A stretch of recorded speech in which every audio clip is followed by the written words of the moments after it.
In this episode of Demystifying Medicine, we are going to be talking about vaping and how it may be more harmful than you think. E-cigarettes have recently become popularized among adults and young adults because they are thought to be a healthier alternative to smoking marijuana and traditional cigarettes. But is this claim true? Let's find out. To start, what are e-cigarettes anyways? E-cigarettes are battery-operated vaporizers that simulate smoking cigarettes but without burning tobacco. There are three main types of vapes available.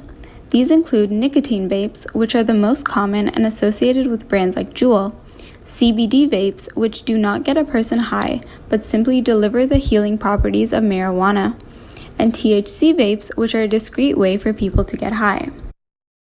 The device features a replaceable inhaler cartridge called the atomizer, which is filled with an e-liquid consisting of vegetable glycerin, polyethylene glycol, water, flavoring, and one of either nicotine, THC oil, or CBD oil. With every inhalation, the vaporizer heats a small amount of the e-liquid below its combustion point, which turns it into a vapor and is taken into the user's mouth. Since this technology does not burn anything, it is thought that the vapor does not contain the dangerous carcinogens that are found in cigarettes. However, the FDA found that the vapor still contains some carcinogens and other toxic chemicals, but to a lesser extent. The short-term effects of vaping can include chest pain, vomiting, shortness of breath, and coughing. When the vapor enters your lungs, you become exposed to carcinogens like formaldehyde and acrolein, as well as metals such as nickel, tin, and aluminum, and many other contaminants. These toxic chemicals irritate the lungs and can cause lung disease, lung cancer, and even death. Popcorn lung is a life-threatening lung disease that results in the scarring and narrowing of the airways in the lungs and can result because of vaping. The disease is linked to a toxic chemical called diacetyl that was found in 92% of the e-cigarettes studied. Vaping can also cause the narrowing and blocking of blood vessels, which increases the risk of heart attacks and strokes. Vaping can also cause permanent damage to the developing teenage brain and cause reduced impulse control, cognitive behavior problems, affect memory and concentration, and cause mood swings. There have even been cases where e-cigarettes have exploded in the mouths or hands of individuals. The first death from a vaping-related illness was reported on August 23, 2019 in Illinois. Since then, thousands of people have been hospitalized and some have even died due to the illness that has now been named E-Valley for e-cigarette or vaping-associated lung injury.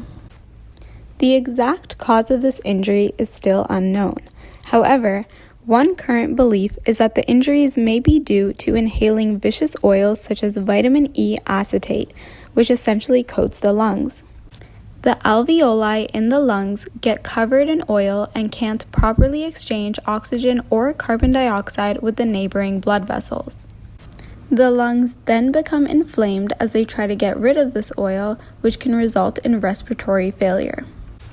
It's important to note that electronic cigarettes are just as addictive as traditional ones, and therefore should not be used as a way to quit smoking. Many e-cigarette users get even more nicotine than they would from a tobacco product. This is because you can buy extra-strength cartridges, which have a higher concentration of nicotine, or you can increase the e-cigarette voltage to get a greater hit of the substance. There is still a lot that we don't know about the health effects associated with vaping. However, what we do know is that vaping is not FDA approved, and there is no scientific evidence that strongly supports that vaping is better than smoking. If you feel the urge to vape, try these things instead. Choose sugar-free gum, drink water, try yoga or meditation, exercise, or keep yourself busy with a hobby, like solving a puzzle.